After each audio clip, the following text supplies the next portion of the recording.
Hello, I'd like to welcome everybody to the November 2nd, 2021 Ashland Board of Health meeting. Just a disclaimer, this agenda is subject to change and includes those items reasonably anticipated by the chair to be discussed at the meeting. Not all agenda items may in fact be discussed, and other agenda items not listed may also be brought up for discussion to the extent permitted by law.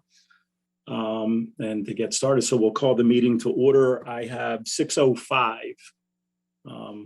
First item, as always, is the citizens' participation. Anybody available for that or need that, Laura? I can't see on my screen. No? Nope. Okay. All right. Superman Sergeant Berman, you're up. COVID update. Hi, everyone. So a lot going on the last few days. We're definitely seeing an uptick in cases. So last Thursday, we had 14 open cases. And as of this morning, so what, 5 days later, we're up to 36 open cases. Wow. So we've almost doubled a little more than doubled our numbers.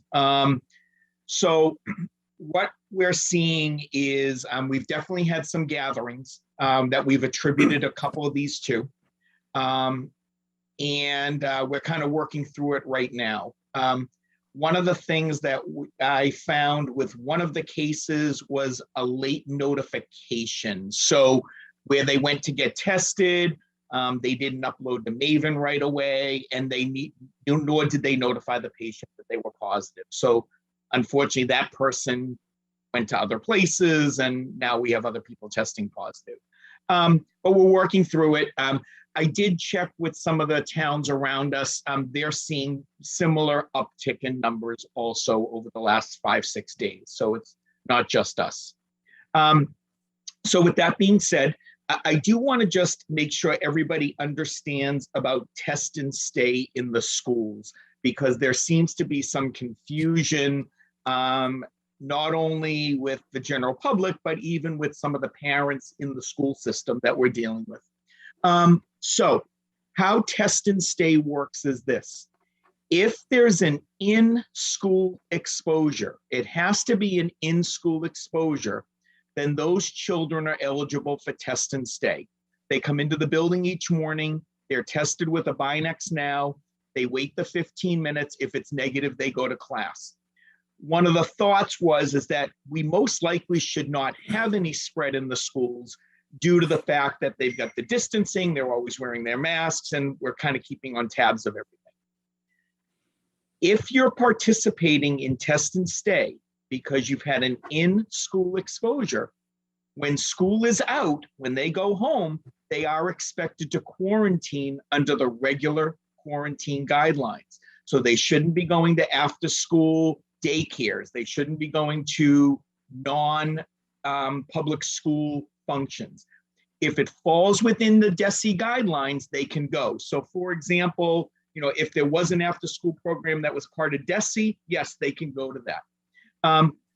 If they have an out-of-school exposure to COVID, then they have to follow the regular quarantine guidelines.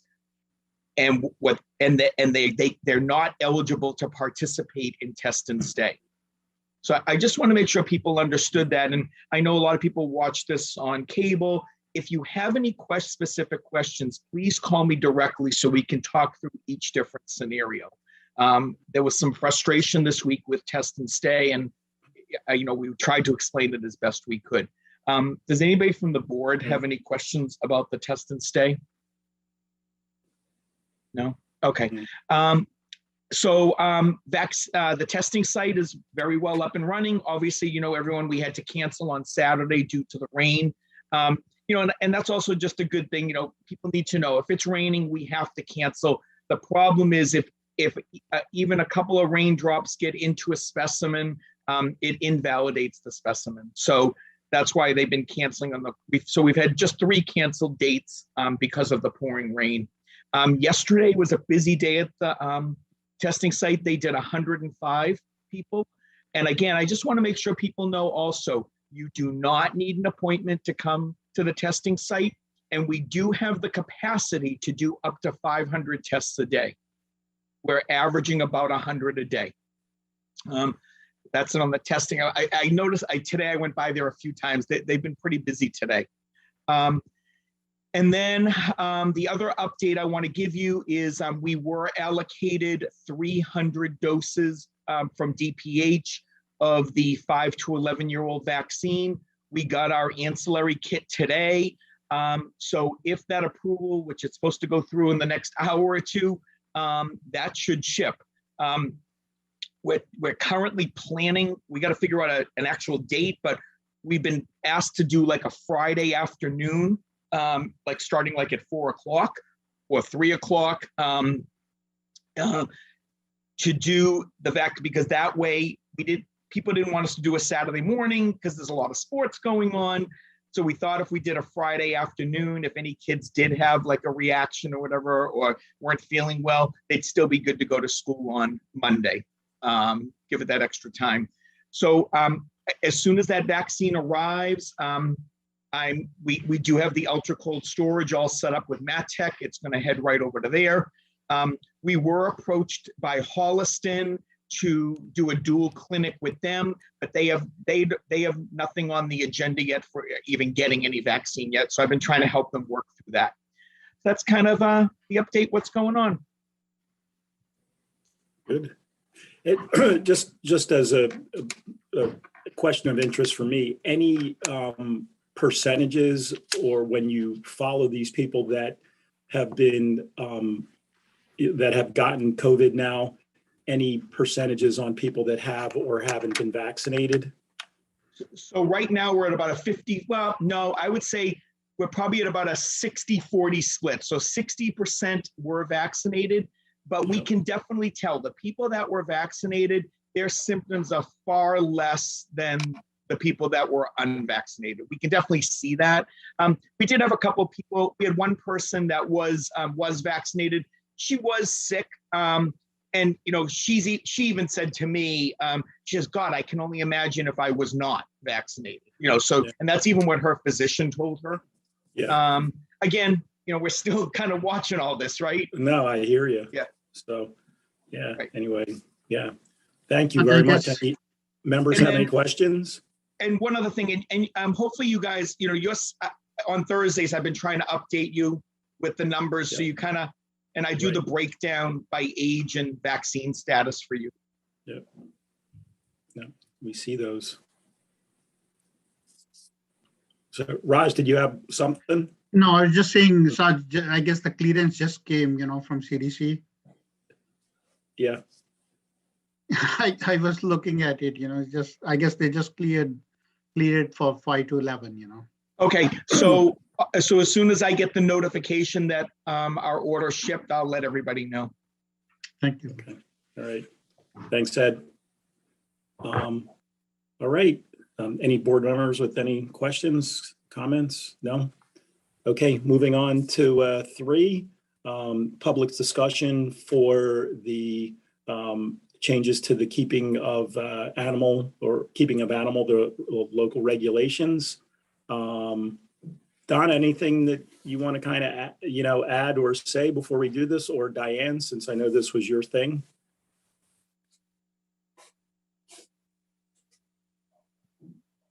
Donna, do you want to say anything? I will go through them quickly, you know, just to let anybody who's watching will go through them. I think these are good regulations to adopt. I don't see any problem as far as the waivers go. I think, you know, the old regulations were a little. You're freezing up a little, Donna. I don't know if it's just on my end, but. Yeah. Well, I'll start and just give a quick overview.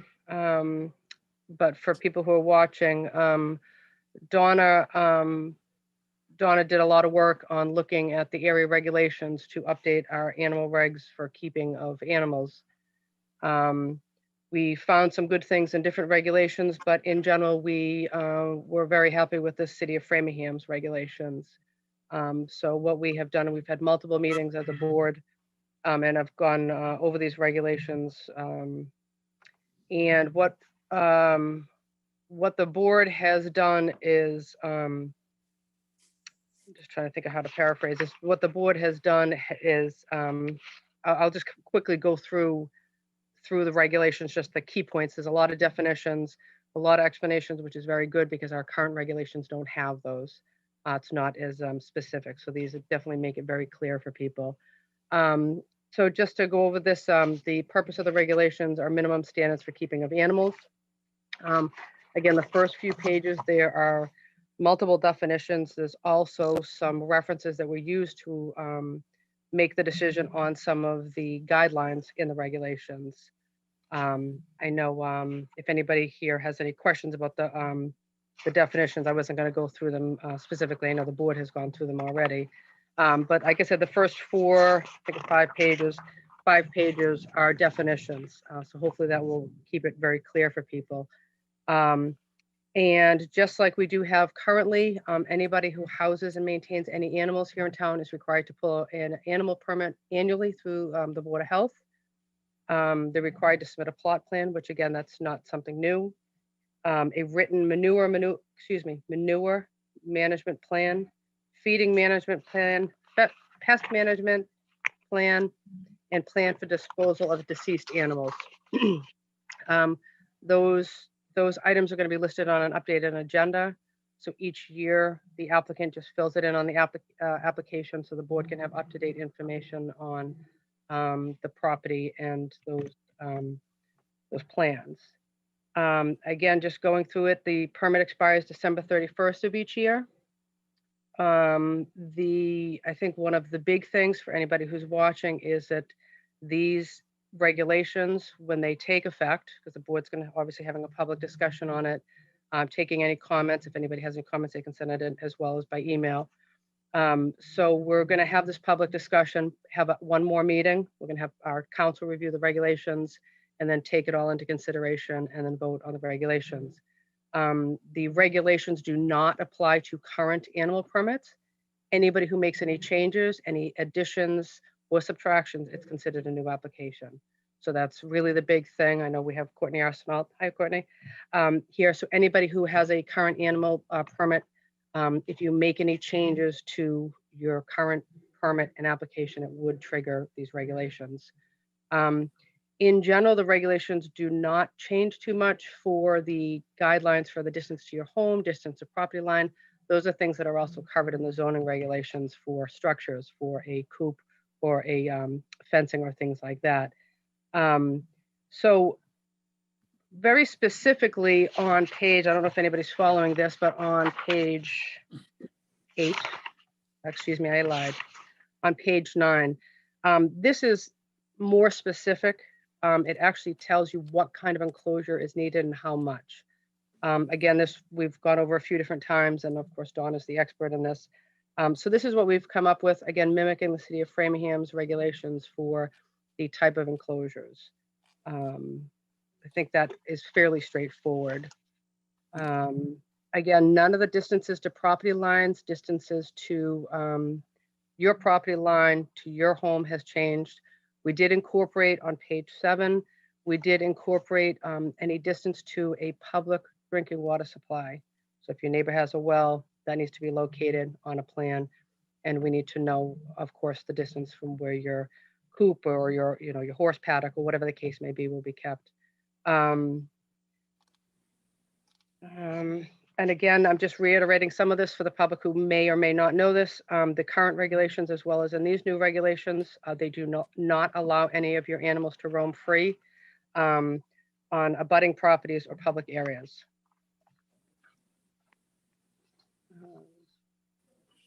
And again, I think we just added some things in here that we thought were important, including any liquid or solid waste shall not be discharged in runoff to your neighbor's properties or public waterways or wetlands or wells. It might be common sense to some people. We felt that should be in the regulations. Of course, nuisance conditions may result in revocation of the permit, which of course would mean odors. There's a process in here which the board would call you in front of the board to suspend your permit. That's actually covered right now in the Mass General laws under nuisance conditions, but again, we felt that it should be in the regulations. Just given some general guidelines, these regulations, some of them, again, might be seem obvious, but some of them are not. About garbage shall not be fed to animals. Again, it goes into not keeping of exotic animals. Animals imported to Massachusetts shall be accompanied by a health certificate. Again, that's something not new to the Commonwealth, but it's new to our regulations. Donna, please stop me if I'm missing anything. I'm just trying to give an overview so people understand. A lot of the regulations have to do with the definitions, which I think is very clear. Enforcement, of course, is done by the Board of Health as well as Animal Control. We do, again, just like in our current regulations, we do have variance procedures, and then we have hearing procedures. And again, just to reiterate, what the board is doing is having a public discussion on this tonight, excuse me, and people, if they have any questions, concerns, or comments, hopefully positive comments, they can submit them to the board or to the staff, and let us know if they have any questions. And that's pretty much the overview. I think I covered everything. If anybody feels that I missed anything. I think very thorough. Thank you, Diane, and thanks for all your hard work, Donna. You as well. Yeah, thank you.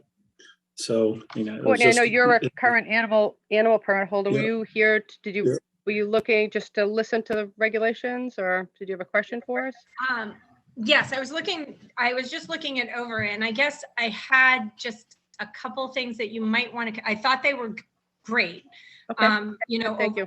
And what you're looking at, and you really made things really clear for people. The only concern that I had was sort of with the table, just because sometimes when somebody might be looking at it, especially when you're talking about like one cow, one goat, one hen, one horse, you can't just have one, because they're herd animals. And the same thing with hens, they're flock animals. So this is totally up to you guys, but it was whether or not, because when you're talking about the well-being of the animals, is whether or not it might be put in the table somehow or underneath or something that says, these are based on one cow or one goat or one hen, so if you had two, then this is what your size would need to be. It would need to be 40 to 50 square feet. So that was just something that I was just sort of thinking about, because, I think that sometimes people think, oh, gee, I'm going to get one goat. And you can't get one goat, because that's not in their best interest, and it's not healthy for them. And it's the same thing with any other herd animal or flock animal. And I think sometimes this is great because it is giving people information, but a lot of times people don't find out the information until after they get the animal, and then that's at the detriment of the animal. So basically, you suggested maybe put a recommendation in there that certain types of animals have enough area for two. Right. Or that the units be, are per animal, if that's the way it is. Right. But you might even just want to asterisk after, something underneath that just kind of makes it clear to people that it's not an option to just have one. This is when you're building your enclosure, you need to take this into consideration per animal.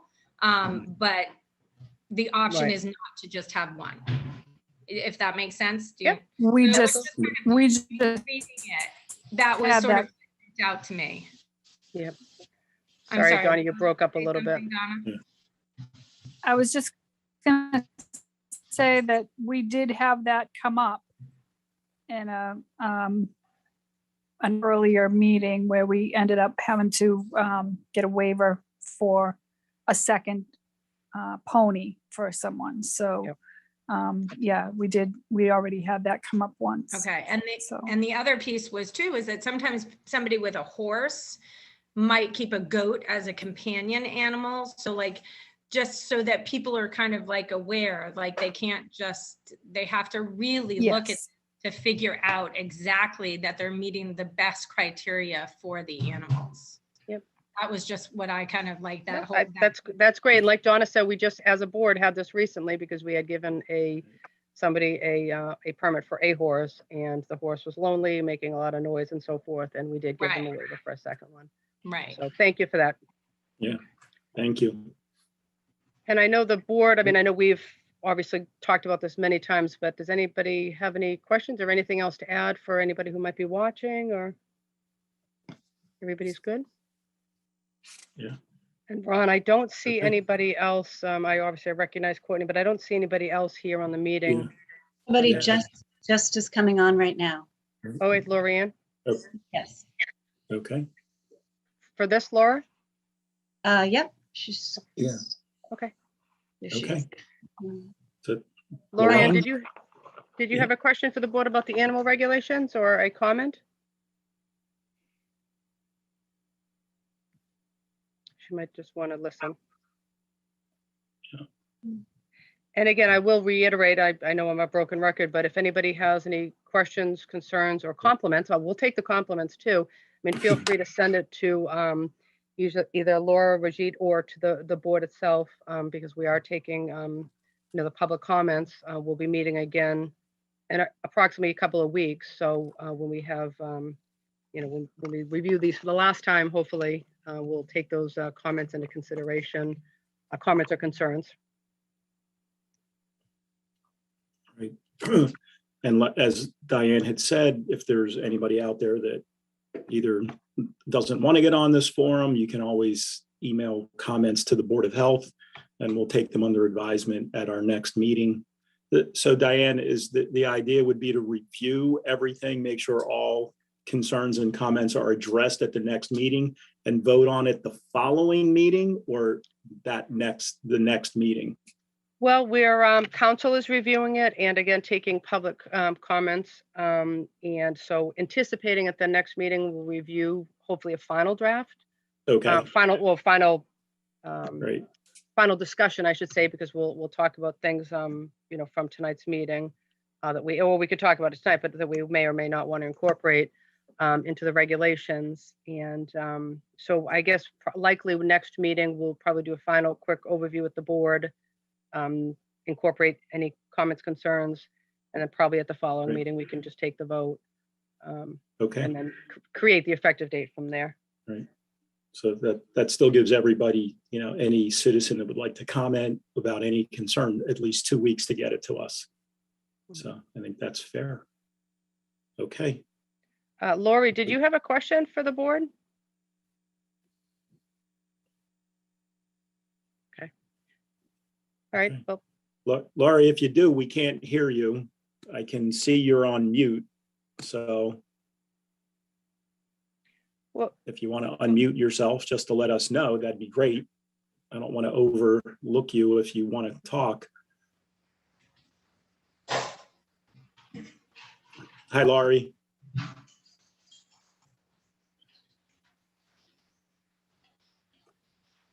Okay. all right. Well, if she gets yeah.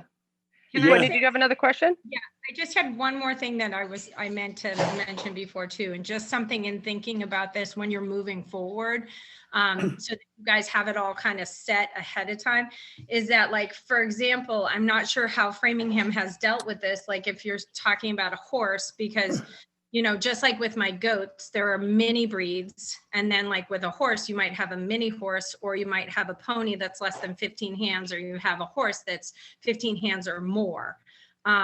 So whether or not some of those things might come at you, because like a mini horse is the same size as a large goat. You know what I mean? So just that was one more thing that I kind of thought of, whether or not that's something that you might want to think about ahead of time, what your response might be in that situation. If somebody is coming at you with, oh, well, but my cow is a mini cow, or my horse is a mini horse, and they're no bigger than a goat. My understanding is too, and Donna, please correct me, but well, it says here, this is the minimum. So if you have, again, I'm not, I don't have farm animals, but so if you have a goat, whatever size, you have to have, so I'm assuming if you have a miniature one, this is what you would have. Of course, if you have a bigger one, And gotta go on. I'm making an assumption that people who have a cow or a Right. horse or something might hopefully know better, but these are minimum standards. Right. So, and I think That's helpful. yeah. We would have to take each case into consideration, depending on how much property Right. had and the housing for the animal. Yeah, and I think it's just because when we didn't have anything in the last regulations, I think it gives people a baseline. And I also, you know, I mean, people here in town, I think, do forget that even if you do have chickens, you do need an animal permit. So, and, you know, and so we're trying to make it so people can look at these to see if they have the adequate space. Hopefully they do have the adequate space and therefore apply for a permit and, you know, follow the procedures. So we know where animals are, you know, here in our community. So, but I appreciate your comments. Thank you. Thank you. Thanks, Courtney. Okay. So Laurie, if you do want to say something, you can interrupt us and let us know. Other than that, we can move on to agenda item number 5, the septic variance request for 90 Roberts Road. And I think Dan McIntyre is up for this. Yes, good evening. How you doing? Good. Would you like me to share my screen or? Yeah, that'd be great. Laura can All do right. that for you, or you can do that, I guess. Yep, he's all set. Yeah, Should be all set great. too. Thank you. There we go. Does everyone see that? Okay. Yes. So this is 90 Roberts Road. The homeowners are getting ready to put the house on the market and it failed the Title V inspection. So we were retained to design a new one. The existing system was installed in 2006 and it failed. It consists of 2 lines of plastic chambers. We're proposing to do a couple of changes to what we believe is improve the design. One is to take out the plastic chambers and put in three lines of stone trenches. And we're also adding a second tank with a pump in it so we can raise the leaching lines up a little bit. The chambers were down fairly deep. 3 feet of cover was in code, but still that's a lot of earth cover over those trenches, those chambers. So we think going with the stone with less soil cover over it will be a big improvement from what they had. It is a Title V compliant system. We are asking for a couple of waivers to the Ashland regulations. I believe 2 of these waivers, or maybe 3 of these waivers, were previously granted. Or one was to not have to design the leach field for a garbage grinder, and the requirement for 3 deep holes and 2 percolation tests. Those were previously granted for the existing design. We are asking for 2 new ones. One is to space the trenches closest together than 10 feet. We're proposing to go with 6 feet per Title V. And then Ashland also has a requirement for at least 100 linear feet of leach trenches. We've got 96, so we're asking for a waiver on that. So with that, I'll take any questions. So Dan, not surprising, you probably know I'm going to ask you, do you know why the system failed in 15 years? Well, I think there was a couple of reasons. It's hard to pin down one reason or even a couple of reasons, but one is I mentioned the plastic chambers. They have issues on some projects. Okay. My own personal opinion is that the 40% reduction that DEP gives these chambers is just too much. And it just doesn't give the leaching area that's really needed for these systems. The manufacturers will disagree with that, so that's kind of my personal opinion, but I think that 40% credit that's given these chambers is just too much. And the second reason is the earth cover. with the 3 feet of cover, there's just no oxygen down that low. The chamber itself is 18 inches thick, so the biomat is down 4.5 feet. It's just no oxygen down there to make this thing work. Okay, thank you. Yeah. So, So Ron, I had yeah. talked to Raj earlier, and we had talked about this because this is, recognize the address, we talked about it today. So yeah. I had suggested that we retake the votes.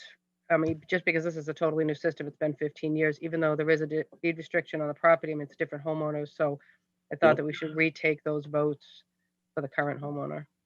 Okay. And that this motion is going to need to still include the 2 previously variances given, the 3037 and 30311, or it only needs to include the 30. I would suggest we include them. And Because okay. it is a new system, new homeowners, and just to keep it clean. Okay. It's not adding obviously any cost to the homeowner. I mean, the deed recording needs to be recorded again, but that should be fairly simple for them. Right. Okay. Anybody want to take a shot at making that motion?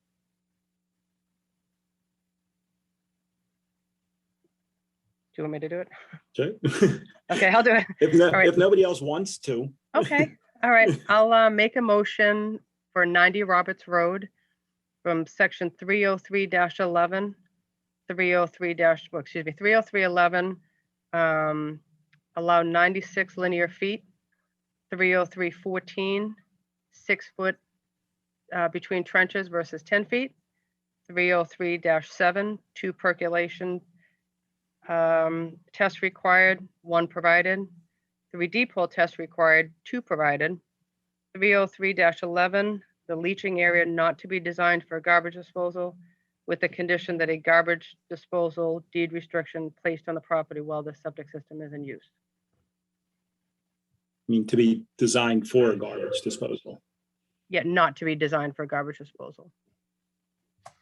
Okay, well, that says to be designed for a garbage disposal on mine. Does that Okay, yeah, not I say think that? I'm No. assuming you're not, right, Dan? Yeah, that's your code requires it to be designed for a garbage grinder, so I just quoted that, but we're asking for a waiver to that. Correct. So we did not design it for a Okay. garbage grinder. Okay, all right, good, okay, so, okay, all right. Anybody want to second that? I'll second that. Nicely done, Diane. Great, Thanks. yeah, very nicely done. Exactly. All in favor? Aye. Okay, yep. Aye. Aye. Diane.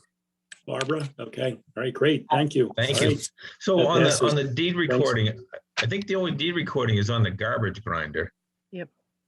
So if there's already one on there, is there going to be a second one now, or how does the original one go away, or?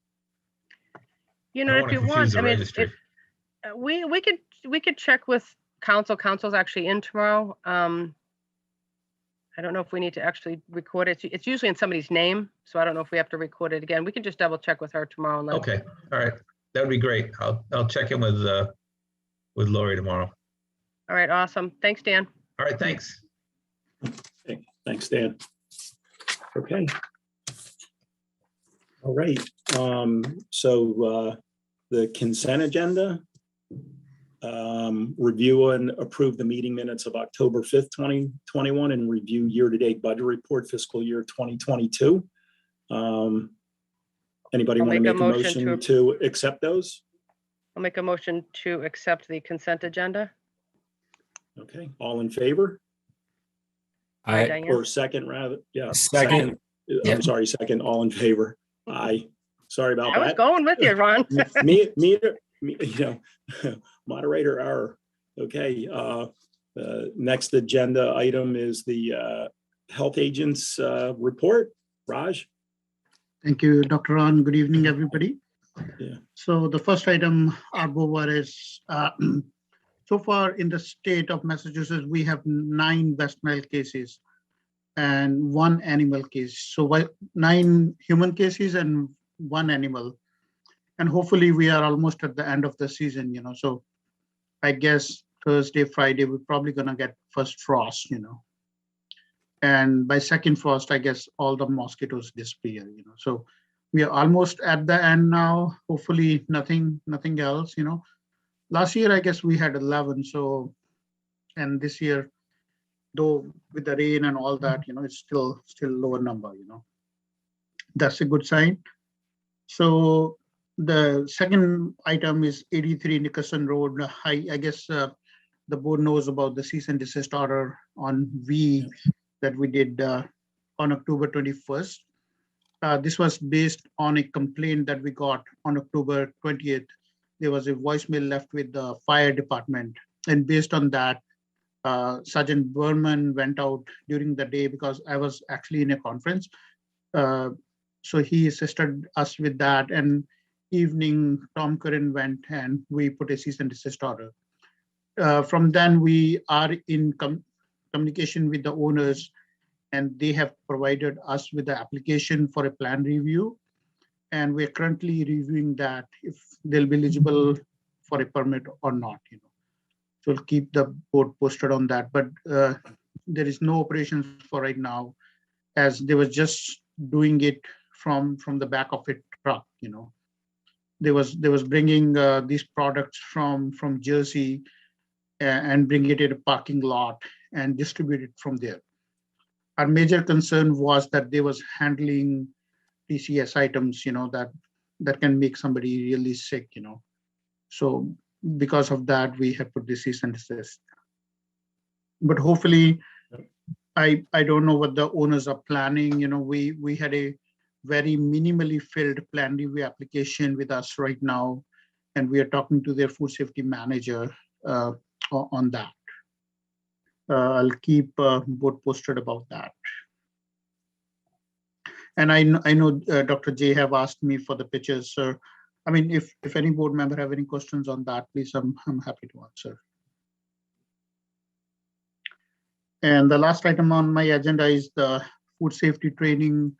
We are going to be starting these trainings for the folks of our restaurant industry. We'll probably be doing these trainings every 3 to 4 months, or depending on the interest or our availability.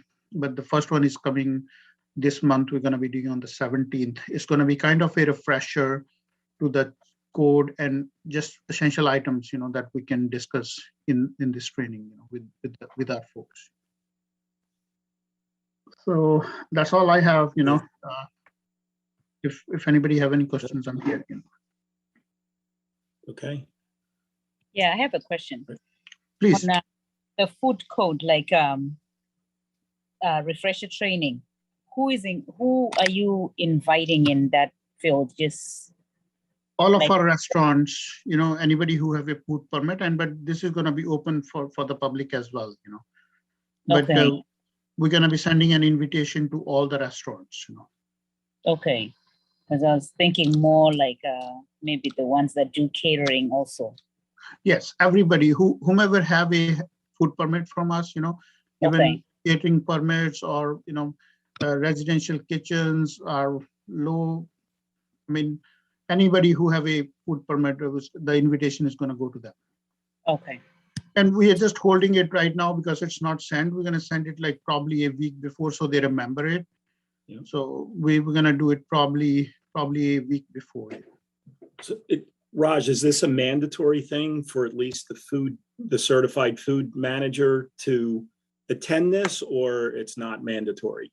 No, Dr. Ron, this is just for up to them, Okay. But we do want to provide them education, I feel it should not be just a regulatory part, we want to provide them as much as information as possible and educate them regarding food safety and all that stuff, Yeah, we're going to be doing this virtually right now, but eventually we're going to bring this in person, when we are more comfortable.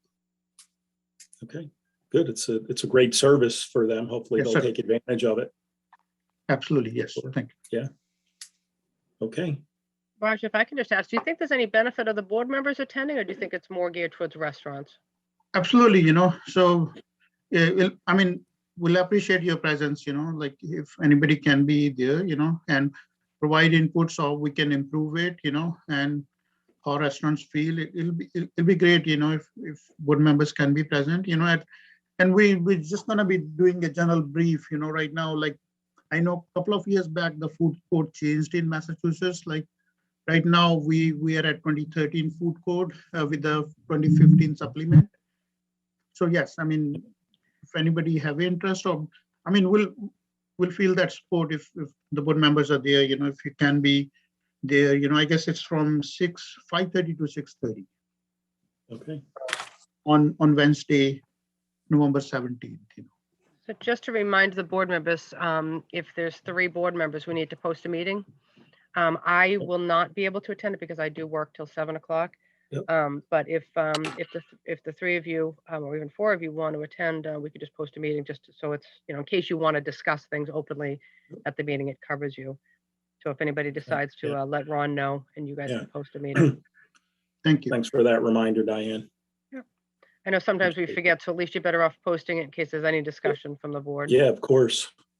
I think that's great, Raj. I think that's great because I think, it's nice to do some of the friendly stuff, for the food establishments versus just the enforcement. And we're gonna have an open communication with them, like educate them, and then we can hold them responsible as well. Like, hey, we've been telling you and training you, so then you need to do that, That's at least that's my thought, so at least we can give them something back, Great. Hey, Raj, I have a question about that. Do you already have the agenda worked out for what you're going to be covering? And the reason I asked is that it might also be helpful to include the paperwork that you guys use for the inspections, and to show folks the different parts of that form. And I mean, I'm being selfish. It would personally help me to see some of the codes that are used in there, and what it means and how the inspections are done. And if that's not part of the training, then not a big deal. Maybe you and I can talk about it. No, Dr. J, yes, we have a copy of inspection report, but a lot of the folks who deal with this inspection, they usually have it, and right now this is a requirement, that you need to have the inspection report in your establishment all time. This is one of the code requirements, and we actually got some stickers, kind of printed that it says that if anybody from the public comes to your restaurant and asks for your inspection report, recent inspection report, you have to legally provide it to them. It can be a customer or a non-customer, so they have to keep the current inspection reports on premises all time. Got it. But we will include a copy of a dummy report, and we can have a discussion about it any day, So I mean, okay. I can send you some material, and we can send the board the presentation we're gonna be doing it. I do have a presentation that I made it. So, and Tom have sent me one too. So, but we're gonna choose topics, and this is gonna be an ongoing process, So we're gonna touch some topics now and probably others, 3 months later and stuff like that. But we're gonna start with pretty very eye-opening basic. too to go on the inspections. I mean, Tom's good at allowing you to tag along for an inspection. Right. Yeah. So it might be worth it for you to go on a inspection when he's there in the evening or Yeah. the weekend, because it is eye-opening. Yeah, Hopefully, I'd like hopefully to in a good way. Right. Right. But just let us know, we can bring you on for inspection just for you to see. He's usually here, Wednesdays. In fact, he's going to be here this Thursday. He's not going to be here tomorrow, but he's here Thursday, usually Saturdays, Okay. We can both of us, we can do one during the day as well, so. Yeah. It should Yeah. be fun, That would be great. And I'm going to get in touch with you. Like I said, I think I told you last week, I'm going to be away for a couple of weeks, but when I get back, I want to get, back into all this, and I'll get in touch with you, Raj, and we'll figure out a time to go. Absolutely. Okay. Thank you. Great. Yeah. Thank you. Okay. All right. Thanks, I was gonna Raj. say, Barbara, that goes for you too. I didn't mean to leave you out. That's okay. Yeah. All right. Thanks, Raj. Anybody else with anything? All right, then we can move on to agenda topics. So I guess the first thing, Di, is we'll review the final regulations, hopefully the final regulations, and any questions or concerns. Just Yeah, one but- thing that I know we all saw that we start, oh, no, I'm sorry, go ahead, Di. No, go ahead. Go ahead. Yeah, that I'm sure we've all seen. Do we need to address the letter that we've received regarding potential health concerns with the Minda School project, or is that not something that we need to review next time? I thought Raj gave an update at the last meeting. So We can put it, I mean, we can put it on, just to, Yeah, I mean, I know he did, but I know we also got, that relatively recent letter, right, within the last, I had it, I saved it sorry, actually, we somewhere. were waiting for something from town council, Raj, right? I think is where we were at with that. Yeah, So we should probably put it on the next agenda, just maybe to talk about it again, I guess. And Okay. Dr. Ron, I just want to yeah, update and into, I did talk to the person where the letter came from, yeah, We are having a meeting. This is going to be a pre-construction meeting on November the 10th. And oh, okay, I have spoken to Mr. Peter at the planning department that will be addressing all the issues that's listed in the letter in that meeting with the builders, okay, So, great, hopefully before the next meeting, we're gonna have an update, but I have since Okay. then communicated, both parties. but do you want to then, just since you're obviously on top of this already, do you just want to put it as part of your agenda? And if there is any information, you can just let us know?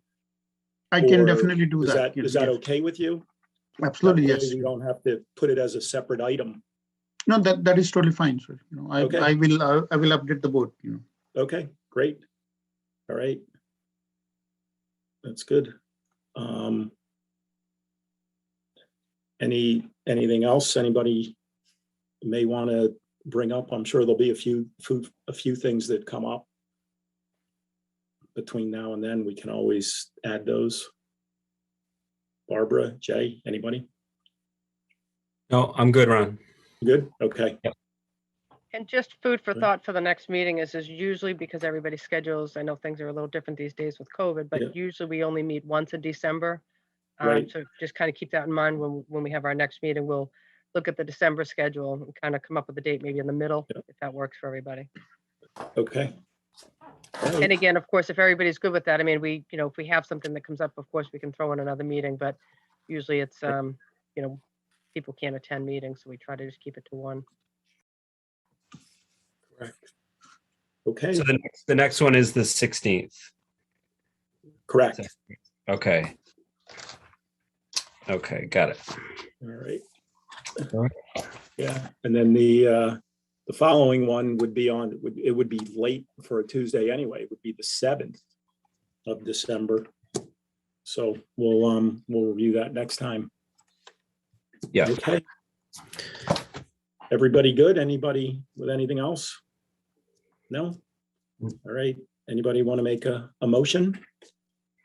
I will. Motion to adjourn. Yeah, that'd be great. That one I can Anybody do. second that? Okay, Barbara seconded it. All in favor? Aye. Hi, Diane. All right. Thanks, everybody. Thanks, Night, everyone. Diane, again. All right, and take Thank you very much. Donna, Night, everyone. and Ed, as always. All right. Thanks, Good night. Laura. You too. Have a All good right, evening. bye-bye. Thank you. Thanks.